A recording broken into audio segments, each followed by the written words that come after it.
My sister showed up at dawn with 2 kids and a story. By lunch, her Instagram told the truth. Champagne, dancing, no children in sight. I didn't plead. I did this. By night, the posts were gone.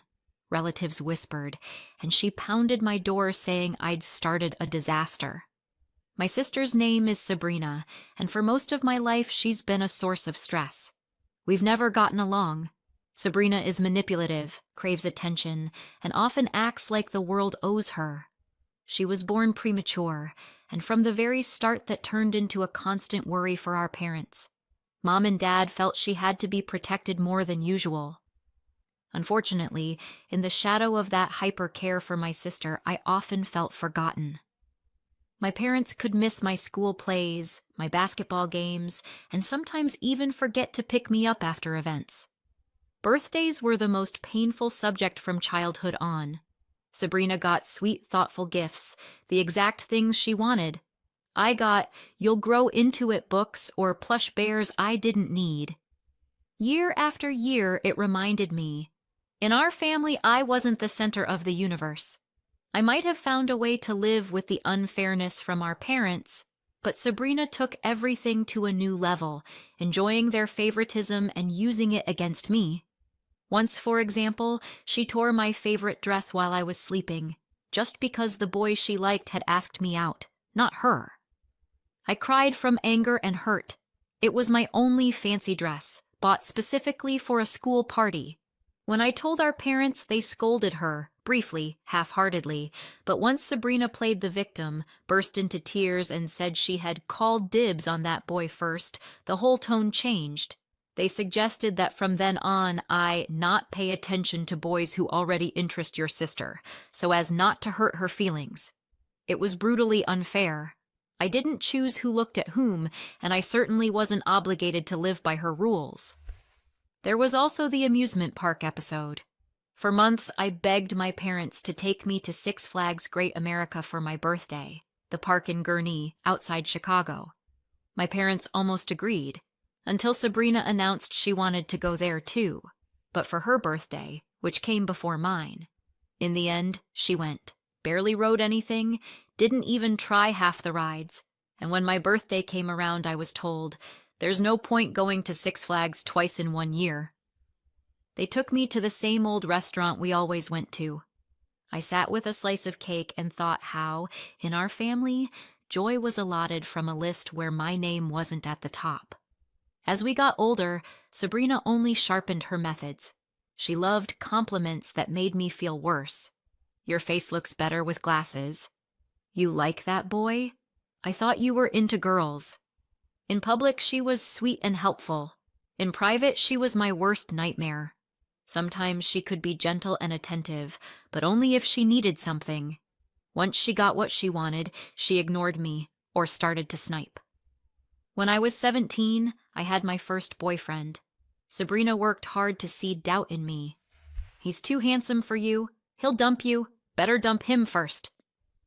Every time he came over, she flirted with him, stood too close, touched his hand, laughed too loudly. He was uncomfortable, and after watching her little performances and listening to her running commentary, I actually broke up with him. Looking back now, I can see he was fine. The problem wasn't him. After high school, I left for another state to study engineering in college.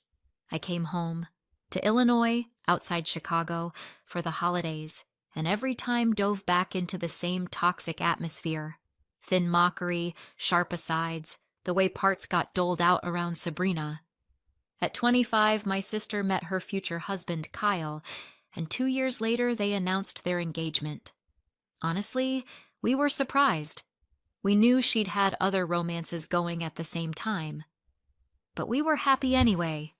Maybe this was a chance at an adult, calmer life. Sabrina made me her maid of honor. My parents beamed, "You'll see. You two will get closer." Inside, I tensed. I knew the role wouldn't be easy, and I was right. Sabrina used my appointment as a lever of control. Any question turned into a reason to pressure me. She regularly threatened to demote me to a regular bridesmaid or cut me from the role entirely if I didn't do things the right way. Any conversation about planning could burst into yelling. When she asked my opinion, I answered honestly, and almost always got a wave of irritation. "Why did you say that?" "You just want the spotlight, don't you?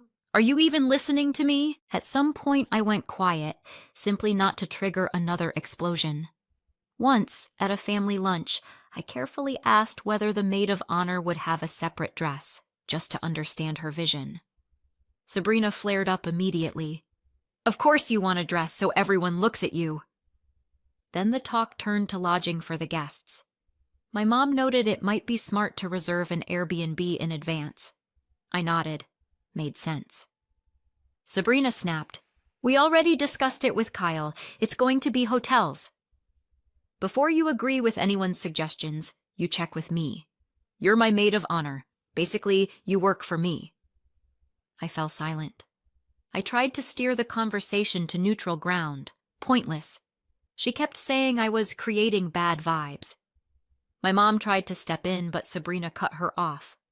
"I'm tired of dealing with such an immature maid of honor. Time to grow up." In the parking lot outside the restaurant, she yelled at me for another 10 minutes. Same words, same tone. I wanted to sink through the pavement, but my car was 20 minutes walk away, and I had to wait for her to drive me. The wedding day went relatively well, if you can call it that. The ceremony, no disasters. But even there, Sabrina found reasons to pick at me over little things. At the reception, she raised her voice at me a few times in front of everyone, and the whole atmosphere tightened like a wire. She didn't like the music, then the waiters aren't serving drinks right. Then I was talking to guests too long. When it was time for my speech, I stood up wanting to say something warm and sincere. From her seat, Sabrina gestured. "Wrap it up." I tried to keep it short.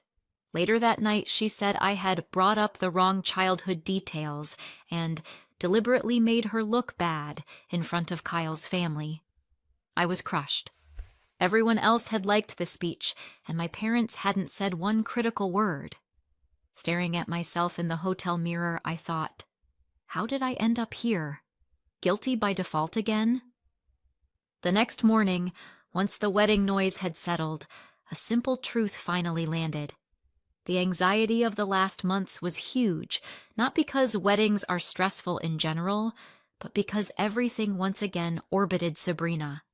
She had been the source of my stress all these years. I caught myself thinking, I wish I'd had the nerve to refuse this role. But I knew my parents would have blamed me. When that marathon ended, I buried myself in work. Breathing got easier. A few months later, I met Ethan. Calm, attentive. The kind of person who makes the inside of you go quiet. He worked in IT, loved what he did, and didn't need to brag about it. We started dating. A year later, we moved in together. My parents were happy for us. Sabrina, of course, found something to say. He's a bore. Just another computer nerd. I just shrugged. I wasn't interested in her opinion. Ethan made more than I did, but that didn't matter. I felt good with him, and that was enough. Then, at a family dinner in Chicago, Sabrina announced she was pregnant.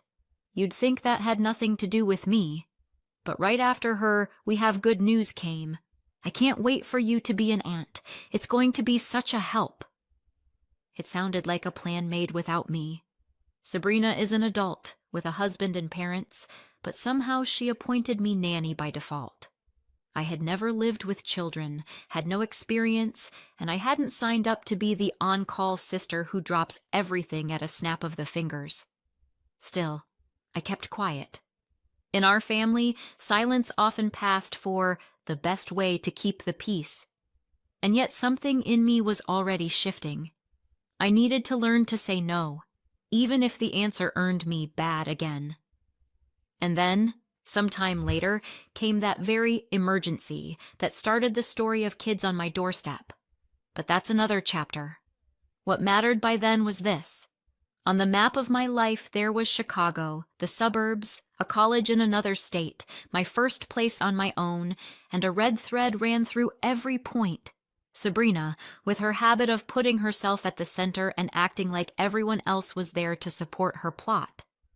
I was tired of living in that script, and only just learning to write my own. I've always felt awkward around kids, and never had the urge to coo over babies. I was perfectly fine not having any of my own, for now, so my sister's line about how she would, of course, be counting on me scared me. In that moment, I felt cornered. I knew Sabrina would find a way to make me watch her child, especially since I work from home, and it would be convenient for her to drop the baby off for a couple of hours, whenever. Sabrina did not recognize the word boundaries. The second I tried to set even the faintest line, our parents rushed to defend her, as if any no aimed her way automatically meant I was being cruel. When Sabrina's first baby was born, I watched the little one now and then. At first it wasn't too burdensome. Her husband Kyle worked nights, Sabrina worked days, and all I had to do was give Kyle a chance to sleep while the baby was awake. I was never completely alone with the child. One of them was usually home or close by. And the first time I helped, the baby was already 6 months old, an age that's a little easier. But over time, those one-off favors stopped being rare. The requests kept coming, and with them came constant nitpicking about how I did things. I could be working, Zoom, emails, deadlines, and suddenly the phone would ring. Sabrina or my mother. "What are your plans for the weekend?" If I honestly said I didn't have any yet, I was simply informed as a fact. "Then you're going to Sabrina's. She needs to sleep, shop, get her nails done. The kids are on you." And that was the end of the conversation. Little by little, I felt like I'd picked up a second job. Unpaid, no schedule, toxic boss. You'd think my sister would at least say thank you, but no. Almost as soon as I walked back into my own place, she'd call our mother to complain that I did everything wrong. The diaper the wrong way. The bottle not warm enough. You put him down on his side, not his back. Tiny things she latched onto, and it drove me crazy because I was doing her a favor and getting scolded for it. Now you can see why I call her a manipulator. Sabrina and I have never been close. The least she could have done was acknowledge that I was helping. Instead, she smiled to my face and then worked even harder behind my back to sour things. Eventually, I got truly angry. It started to hit my mental health. I slept badly, braced for the phone to ring with a weight in my chest. Ethan was the first to notice. One evening we talked honestly, and I finally said everything out loud, without worrying about how it would look. He said calmly what I'd been afraid to admit. It was time to set boundaries with my family, not to start a war so that I could have a life. The next time they called with an urgent favor, I said no. Sabrina raised her voice. My mother joined the chorus about, "Do it for the family." I held my ground. No means no.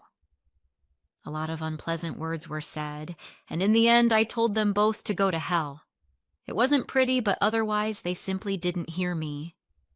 I decided I'd already done more than I owed, and I didn't want anything to do with my sister or her child, at least not until they started treating me with respect. I cut contact with Sabrina completely. I didn't answer calls, and I didn't open the door when she showed up unannounced. My parents tried to talk me around for a while, but finally gave up. I wasn't budging. Almost 2 years went by. In that time, Sabrina had a second baby, also with Kyle. And last year, my mother called to say Sabrina and Kyle were getting a divorce. I didn't want to get pulled in again, but the news still surprised me. After I pressed for details, I learned Sabrina had been involved with people at work. Kyle found her second phone, the one she hid from him, and there was enough intimate messaging on it to take the rose tint off. He quietly gathered evidence and filed for divorce. It blindsided Sabrina. He served the papers without warning, and when she tried to wriggle out of it, Kyle said calmly that he knew everything. She begged for forgiveness, and he left. I was truly shocked then. Looking back now, I think Kyle was too good for that whole carnival. In a way, I'm glad he got out.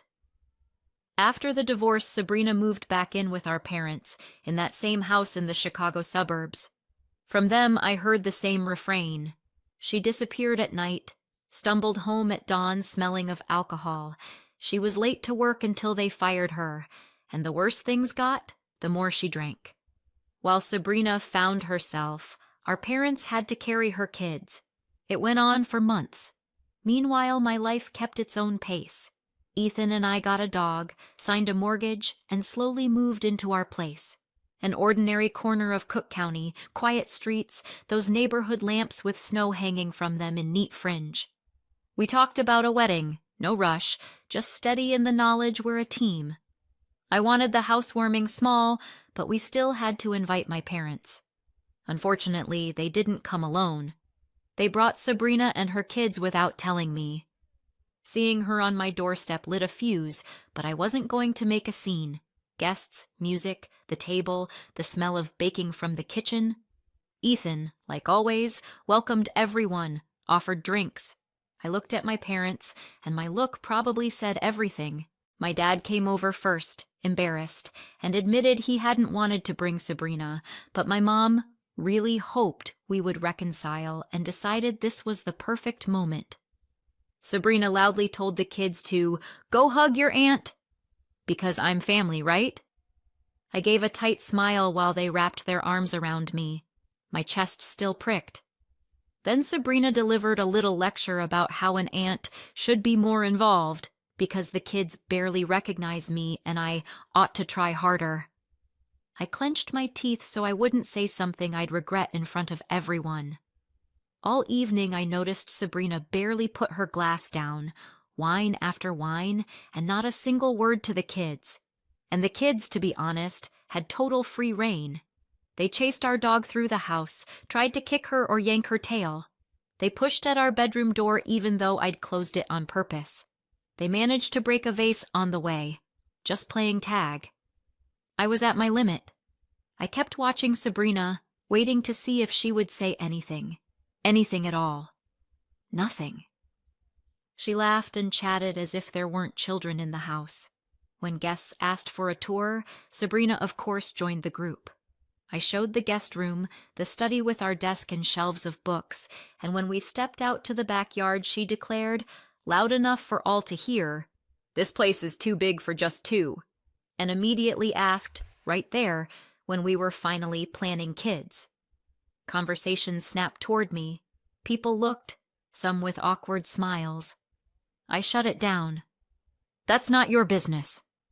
Sabrina shot back that my life choices were a family matter, especially since I'm an aunt. The tension in the group jumped, but I chose not to blow it up in front of everyone, changed the subject, and kept the tour moving. Later, when most guests had left, I pulled Sabrina aside. No shouting, but firm. I listed what had happened that night. The wine, the kids without supervision, the humiliating remarks. I reminded her we have a history. It's not a simple one, and I'm not obligated to tolerate her excursions at me in my own home. As expected, she took it badly, accused me of arrogance and ingratitude, and even claimed I owed her time for letting me babysit her kids, so absurd I didn't know what to say at first. Our parents tried to smooth it over. My mother stepped between us in her usual way, pleading to forgive and forget. This time I stood firm and asked everyone to leave. After that night, I decided I didn't want to see Sabrina again, and honestly, I needed distance from my mother too, who'd spent years covering for her. I thought, take them out of my life and everything will settle. But the very next morning, early, the sky still gray, there was a hard knock at the door. Sabrina stood there. She looked desperate. Jacket thrown on any which way, hair a mess, eyes red. The kids beside her, sleepy and bundled into their coats. She started talking fast. "Work emergency. No one to leave them with. You're the only one. Just a few hours, please." She swore there was no one else. Blurted that our parents were on a trip to Aunt Linda's near Springfield. Check if you don't believe me. And Kyle was fresh off nights. Not picking up, sleeping it off. And As usual, they'd bet on my empathy. I looked at the kids, yawning, rubbing their eyes, clearly hauled out of bed at dawn. My thoughts scrambled. Once again, I was being presented with a fait accompli. No plan, no asking, just, you have to. I asked about our parents again. Sabrina repeated it word for word. I did plan to verify, and then I agreed, reluctantly. She brightened instantly, kissed the kids in passing, and drove off. I closed the door and stood there with two feelings at once: irritation at her nerve and pity for the kids hauled to my place at daybreak. But anger at adults doesn't belong on children's shoulders. I exhaled and decided I'd do everything I could to make the kids feel calm here. We made a rule: breakfast first, then cartoons, then games. I pulled out paper, markers, stickers, suggested we draw. We built a garage out of boxes, laid a road with blue tape, and I showed them how our dog loves to hunt for hidden treats. To my surprise, they settled quickly once they felt clear rules and a warm, quiet rhythm. After a while, I caught myself feeling not just okay with it, I was enjoying the time. We laughed at crooked little houses on the page, argued over which car was fastest, and fed the dog together, counting the bites. 1, 2, 3. For the first time in a long while, I looked at children and saw not someone else's responsibility, but two small people I could give a couple of peaceful hours. I was still bitter about the way Sabrina dragged me into this. Urgent and non-negotiable. But those few hours showed me something else. I can be grown and kind even when the world around me is full of other people's mistakes, and I can hold my boundaries without becoming cruel. That turned out to matter more than I thought. By lunchtime, I caught myself thinking I had no idea whether the kids had any food allergies and decided not to risk it. I needed to check with Sabrina. I dialed her number, expecting a quick answer. Silence. Tried again, straight to voicemail. I lowered the phone and turned back to the kids. Better to ask directly. I explained gently that Mom seemed very busy and couldn't pick up, and then carefully asked if there were any foods they were allergic to or anything they absolutely didn't like. The older girl, weighing what they do eat and don't, blurted out that maybe Mom wasn't answering because she was at a wedding. I frowned and asked how she knew. She hesitated and admitted she'd heard Sabrina talking about the wedding with a friend on the drive over. The pieces locked into place at once. I thanked the kids for being honest, reassured them, and stepped into the hall to call my parents.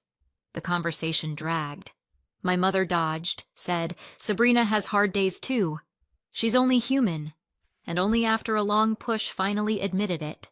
Yes, Sabrina had gone to a wedding where children weren't invited.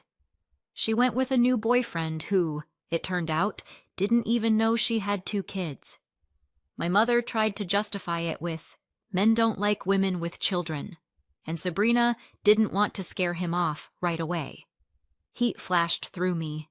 More lies, more manipulation, and once again it all leaned on my willingness to help. I hung up, and just to pin things down, opened Sabrina's Instagram. Fresh stories, champagne, laughter, the venue, the dress. She smiled into the camera, clinked glasses, danced. I scrolled her grid and realized there wasn't a single photo of her kids. My sister, a mother of 2, was carefully presenting herself as carefree and child-free, as if her own children didn't exist in her public life. By evening, Sabrina came back. In the doorway. No apology, no attempt to explain. "So, how did they behave?" In that tone I knew too well. The fight was inevitable. I said it calmly but hard. I wasn't going to participate in her deceit anymore. If she dropped the kids on me again under cover of work while she went on a date or to a party, I'd contact the authorities. Here in Illinois, that's DCFS/Child Protective Services, and make a record of it. Sabrina flared. The insults came easy. "Who do you think you are? Heartless? Don't value family." At that moment, Ethan got home, heard the shouting from the entryway, stood beside me, and said evenly that if the volume went up again, he would call the police. Sabrina turned on her heel and left, tossing over her shoulder that I'd regret this. When the door closed, I shook with emptiness. My head rang, and with it came a lightness. Finally, said out loud, I was grateful for Ethan, grateful that he stands beside me exactly when it's hard. There wasn't much time to settle. Soon my mother and Aunt Linda called. They urged me to be understanding of a single mother's struggles, insisted that family helps in hard times. I answered that help is agreement and mutuality, not exploitation and lies. We hung up, and I went for a glass of water. My hands were still shaking. After that, messages started coming, from friends and strangers both. Someone had heard, someone had seen the stories, someone just felt for me. Many shared their own tales of relatives like mine.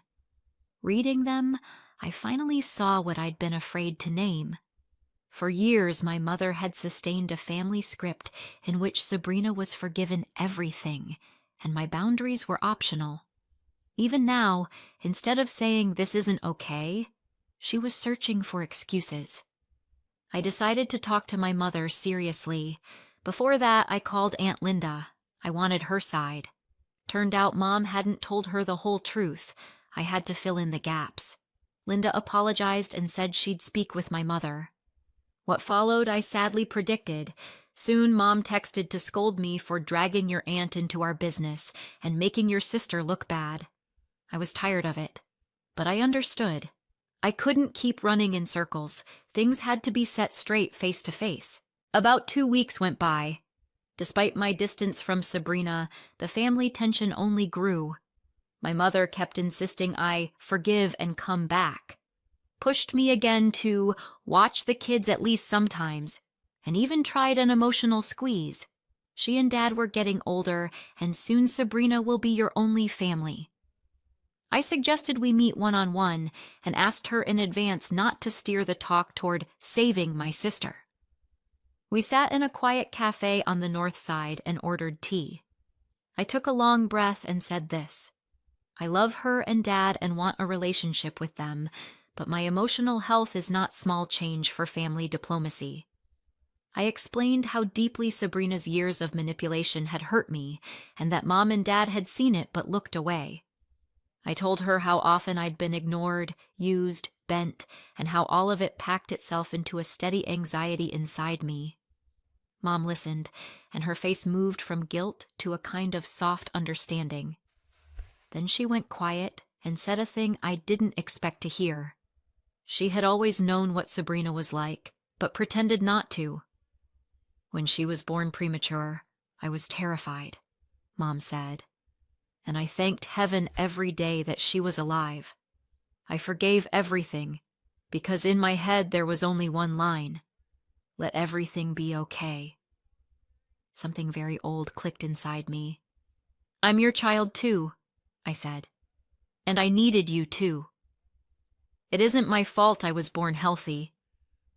We talked a long time about boundaries, about how you can't bury problems for the sake of peace at home. I said I needed time and space. I wasn't ready to interact like before. My mother asked me not to disappear for years, said she loved me and was sorry for so much. I promised not to vanish, but repeated that I truly needed room so the rebuilding inside me wouldn't collapse. Later, my father called.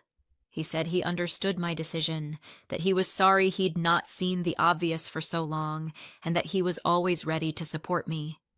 Those words, when a father tells his grown daughter, I'm on your side, somehow hit the hardest. I put cameras on the front door and told my parents, if Sabrina tried another emergency without my consent, I would act under the law, police, DCFS, whatever it took. This wasn't about punishing.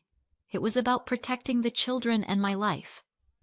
4 months passed. I stepped away from social media on purpose, deleted the apps, breathing got easier. I started seeing a therapist regularly, and for the first time in a long time, felt the anxiety lifting not for a day or two, but for real. Things with Ethan were steady and quiet. Last month he proposed, on the beach at Lake Michigan. Simple and tender. Wind off the water, our dog's fur on my coat. Ethan a little nervous with a ring in his hand. I said yes and laughed while tears slid down my face. We called my parents. We don't talk often, but they were truly happy. They love Ethan, and that's one of the few things we don't disagree on. News of Sabrina comes in scraps. In the end, my parents got tired of her nights out, and her Dawn returns smelling of alcohol, and she moved out. They agreed to pay her rent for 6 months. After that, she's on her own. Kyle sends child support reliably. Whether she'll have enough for the rest, I doubt it. I want very much for her to learn to own her actions, at least for her children's sake. Some evenings, Ethan and I walk down to the water, the same shore, the same lights on the horizon. I think about how easy it is to confuse help with control, duty with manipulation, family with the absence of boundaries. I lived a long time as if every no of mine were a crime. Now I have a different agreement with myself. I can be kind and still not let people use me. I can love my family and not return to the role I barely escaped. I have a home in the Chicago suburbs where it smells like coffee and bread on the weekends, where the dog rests her muzzle on my knees, where the person beside me keeps my light switched on. And I have rules that are no longer up for debate. No lies, no accusations, no family necessity as a cover for someone else's irresponsibility. Not under any roof, even if it's the roof of my own house. That's it. I'd love to hear your thoughts in the comments. Personally, I don't think Sabrina will change. She'll keep on with the same bad behavior. And thank you for watching till the end. Subscribe to our channel so you don't miss new videos if you haven't already. Check out our previous videos. You'll see them right here. And good luck!